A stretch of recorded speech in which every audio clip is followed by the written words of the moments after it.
the sealing of Magna Carta that happened on the 15th of June 1215. And the reason I want to focus on this document is that it has endured and still affects our lives today.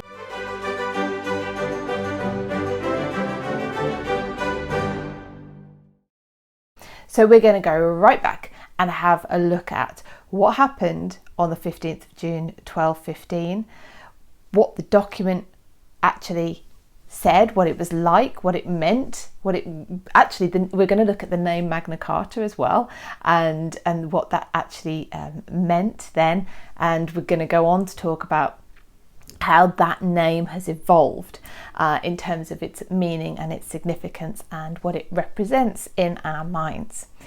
Now, 2 years ago, I was actually at Runnymede, where the Magna Carta was sealed on the 15th of June.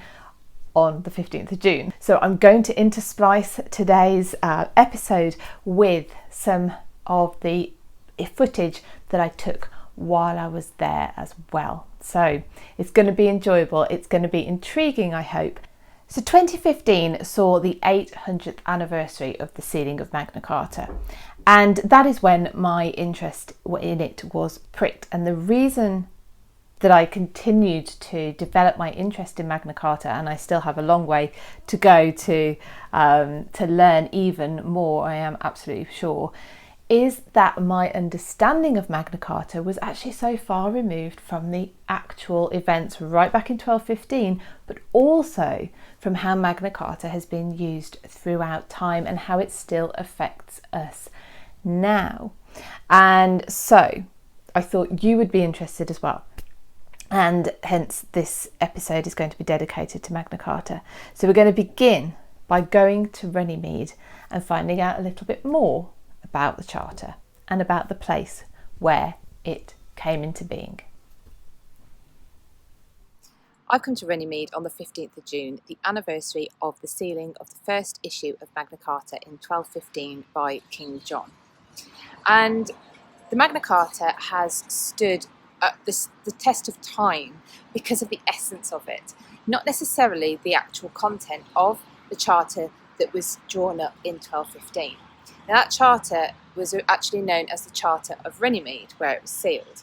It didn't become known as Magna Carta until the introduction of the Forest Charter later on, and so you had two charters. And Magna Carta meaning Great Charter, not as in it was great, the great ideas, which kind of has taken on that idea since. It was great as in the larger of the two charters. But for now, it was known as the Charter of Runnymede. And John put his seal on it on the 15th of June. It had begun on the 10th of June with the document itself. It had begun, if you like, on the 10th of June with the original articles of the barons, which was effectively a list of demands from the barons about what they wanted the king to abide by. That then set off a series of shuttle diplomacy where different versions of the document would be revised, sent to the opposite camps, revised again, and there would have been daily meetings here from the 10th of June. There are no contemporary accounts, unfortunately, so we are left to fill in some of the blanks. But there would have been daily negotiations until the 15th of June, when John decided to stick his seal on the document as it stood at that point. And it seems that John did that without the barons sort of realising that it was going to happen there and then, because there's a clause in there that stipulates that 25 barons, one being the Lord Mayor of London, could hold John to account for the clauses in the Charter. However, they were not named. So that's kind of an indication that that was not their final revision for the Magna Carta, for the Charter, that became to be known as Magna Carta. But John, in a sort of take it or leave it now, stuck his seal on it. Now, he retracted it very, very quickly, well, immediately afterwards. So I think it didn't really matter to John whether the final document was fully negotiated, because he had absolutely no intention of sticking to it anyway. Because immediately he petitioned the Pope to annul it, to just get rid of it. He wanted it wiped off the face of the earth. Now, of course, by this point, you've already got copies in circulation. So it's not as easy as just saying, oh no, never existed, because what would have happened is that the original document would have been then copied by scribes, who then it went out to all the shires over the country. We're not exactly sure how many of them were produced. I've seen numbers ranging from 50 to hundreds. So, but we do know that 4 survive. 4 legible copies survive from 1215. You have 2 in the British Library, 1 at Salisbury Cathedral, which is well worth a visit, and 1 at Lincoln Cathedral. There is also 1 from Canterbury. However, that was damaged in a fire in the 1700s, and all the ink is no longer legible. It has been read through I can't remember what they call it, the clever spectral camera, that's been able to be read. It is actually, it's really sad, because that's the only one with John's original seal still attached to it as well. But anyway, so that was 1215, but like I say, it was immediately revoked by John, annulled by the Pope, Innocent III, if annulled's the right word, but effectively it was John tried to wipe it off the face of the earth.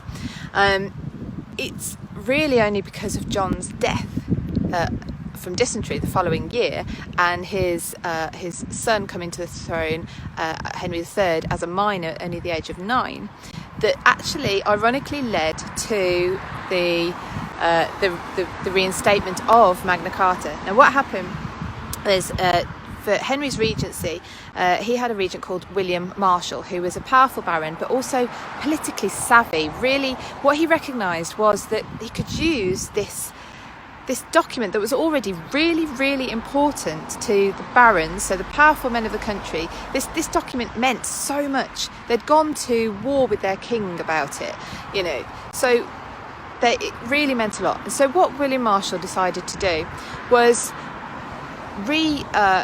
reinstate this with a few changes as a royal document. So whereas before it began with the Articles of the Barons on the 10th of June, where they effectively handed over a list of demands to the king, and then the Magna Carta that was sealed on the 15th of June was a variation on that after negotiations. But it started with a list of demands from the barons. What William Marshall decided to do was take that document and give it and issue it as a royal document. So this is what the monarchy, this is what the crown, these are the rules the crown are willing to abide by, and this is what people can expect, this is their rights. And there was some very, very specific things, very local to the time and local to places in there, that things about fishing weirs on the River Thames, and things like that. So there was a mixture. There were obviously, when you read through them, they're just there were things that were obviously very specific but really bugging, really, really important to particular people at that time. And so it was reissued, like I say, in 1217. It was reissued again in 1225, and it's the 1225 version that then went on to the statute book in 1297, when Edward I put his sort of agreement to it. This was a medieval English document that has travelled and has had significance beyond its own physical self, and because of the ideals, the emotions in it. And when I say emotions, my view of this is that the reason Magna Carta has endured is because it is a raw human emotion regarding fairness. We know it doesn't feel fair if, when we inherit, we have to pay most of it over to the government. Part of the clauses in Magna Carta dealt with inheritance tax.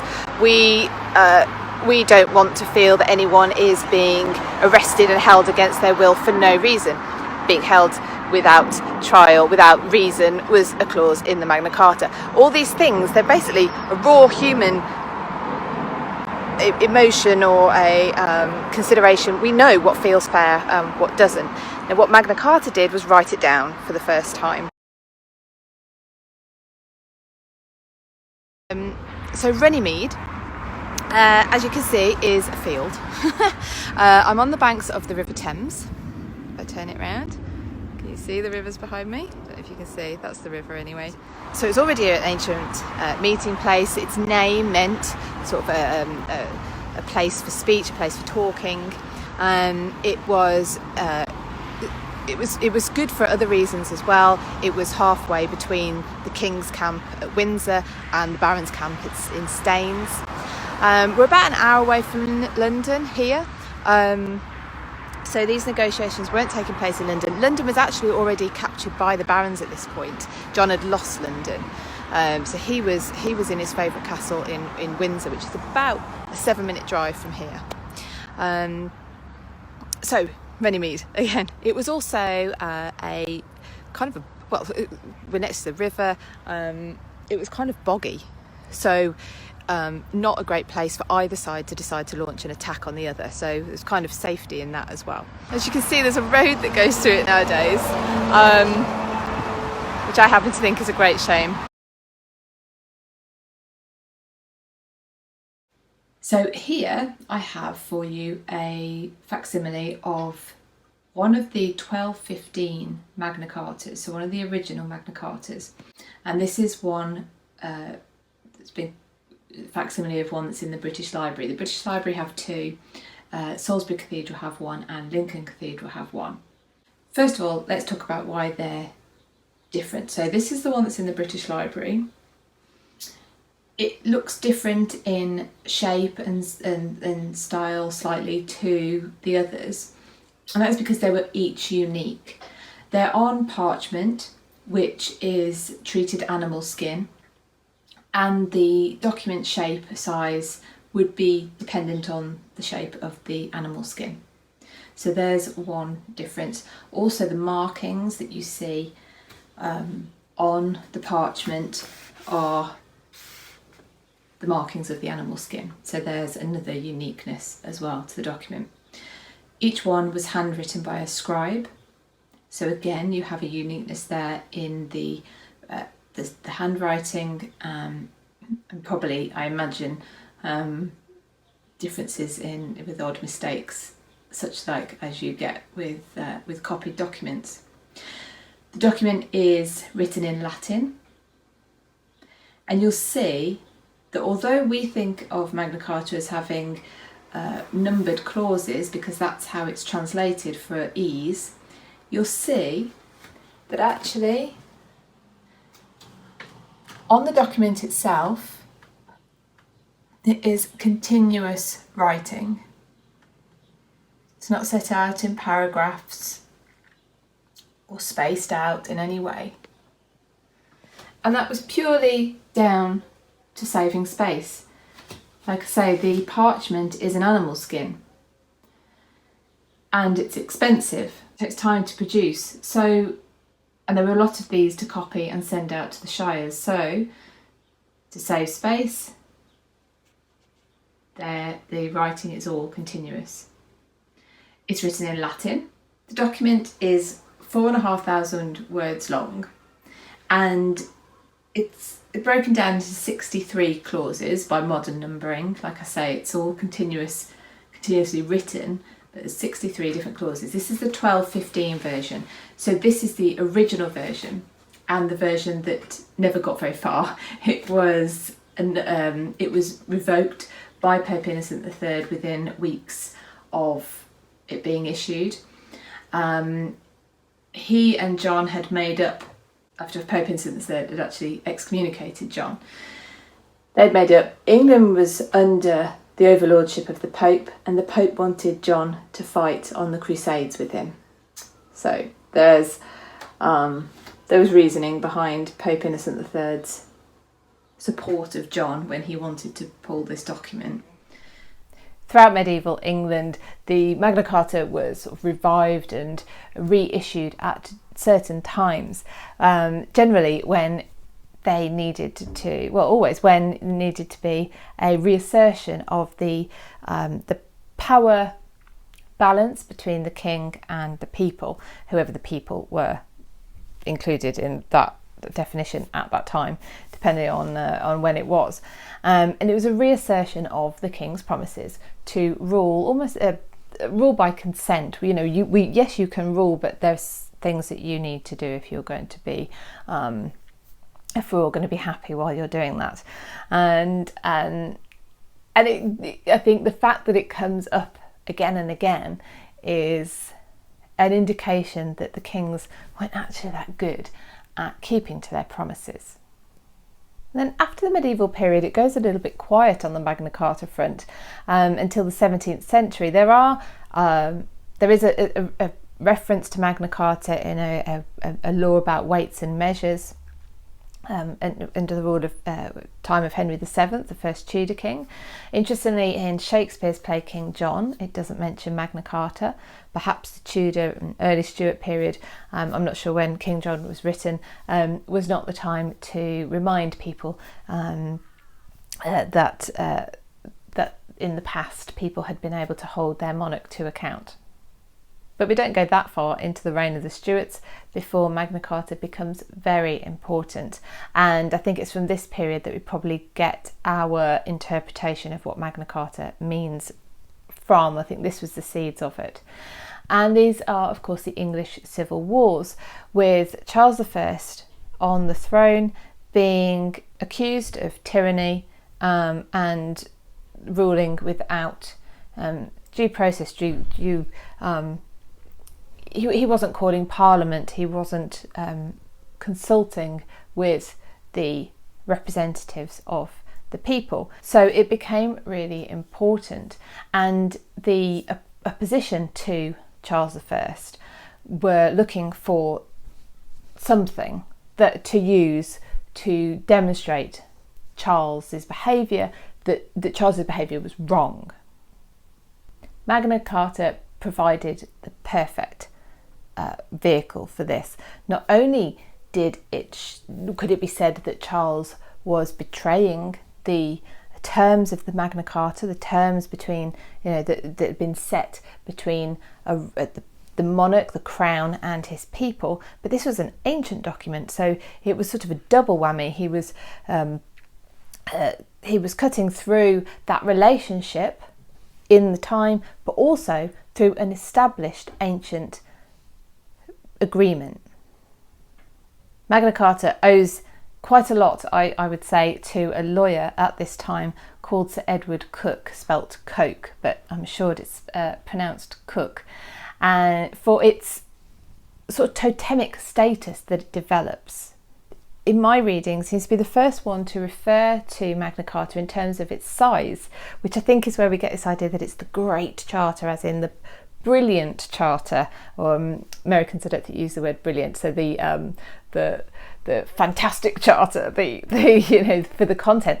I don't think before that it was referred to as that, because it was more of a description of it, but he refers to it as so I'm going to read this, not for its largeness but for its weight, and he said that in the House of Commons. So in terms of, so when he talks about the weight of it, he's no longer describing the document as a great charter or a larger charter to the smaller charters that were the Forest Charter, and but that it held weight, it had gravitas. It was also during this period that we get the belief that there was some sort of linear, sequential process by which England went from tyranny through to liberty and freedom. And then in the 17th century, the word of Magna Carta, or the ideals, the legend of Magna Carta, as Dan Jones describes it, actually physically travels with the founding fathers over the Atlantic to their settlements. Now, it's more the ideals that Magna Carta was communicating than the actual content of the document itself, but still, these were fledgling communities that needed or wanted some sort of written down constitution. And then in the 18th century, we have American independence and the Bill of Rights written into the American Constitution, heavily based on the ideals that are in Magna Carta. and some of the language is sort of similar and recognisable. So you have the no taxation without representation, or without consent, and no imprisonment without due process. Important rules, I suppose, set down as to how people living in the country can expect their lives to be governed. And so Magna Carta it was already, but remains important, especially over in America, because it helped underpin the most important, I imagine if you're from America, please tell me if this is true or not, document in terms of your country and how it's set up, and how everyone is, how the population and the your ruling class, government, however you want to put it, what that interaction looks like. So when I was at Runnymede, I did do a quick video on the monument there, paid for by the American Bar Association. So let's have a look. Here is the monument that you might recognise from Runnymede, and it was put here by the American Bar Association. It is made of English granite, or it's the pillar in the middle is, and I think that just goes to show just how important Magna Carta became actually outside of England. This medieval document English medieval document, the way it has travelled around the globe, and especially is important in America, taken over by the Pilgrim Fathers, and I think you would probably find that the Americans know a little bit more about Magna Carta generally than the English do. It wasn't until the 800 years commemoration in 2015 that really I heard Magna Carta talked about kind of in general. So Magna Carta has been referred to, alluded to, revived, whatever was required for all sorts of movements and causes throughout the centuries. Nelson Mandela quoted Magna Carta during his trial in 1967. The suffragettes talked about Magna Carta. Magna Carta was used on both sides of the slavery argument, and this really surprised me when I first started looking into Magna Carta, because of the clauses in there about freedom, and we think of it as liberty, this document of liberty and freedom. I did automatically assume that Magna Carta would have been used on the side of the argument for the abolition of slavery and obviously the slave trade. And in fact it was, but it was more strongly used on the opposition side. And this opposition to the abolition of slavery led to, or the clauses in Magna Carta about no man shall be disseised of his property without due compensation, I've shortened it there, was used on the side of, or the arguments of the slave owners. Now that was a successful argument. It led to £17 billion equivalent in today's money, being paid out in compensation to slave owners for their loss of, and I'm going to do the whole cliche thing here, property. Every man, woman, child, slave had a figure put on their head based on their sex, their age, their skill, and what plantations they were working on. And the slave owners were paid that compensation. It amounted to 40% of the government spend in the year that it was paid out, a massive amount of money. So I was quite shocked actually when I heard that Magna Carta had been used to argue that that people were being disseised of their property. So it's a very interesting topic. It's huge. It's a huge topic, and I think its importance has endured because it's almost a byword for freedom and liberty and democracy, which in fact it actually doesn't even refer to any democratic process in it, but it stands for that in our collective conscious, in our memories, in our beliefs. And that is why it is so important and why it is so enduring. So I would argue that it almost doesn't matter what the original document stated, because it is that essence, it is that legend, as Dan Jones calls it. He also referred to the myth of Magna Carta. It is that has meant that it's so important to people, and it is so enduring, because it almost, as I say, it almost doesn't actually matter what it said in the beginning, because we can hopefully all agree that these are aspirations that we wish for this world, and what Magna Carta looks to give us is an idea that it is attainable. And let's all hope that that is absolutely true.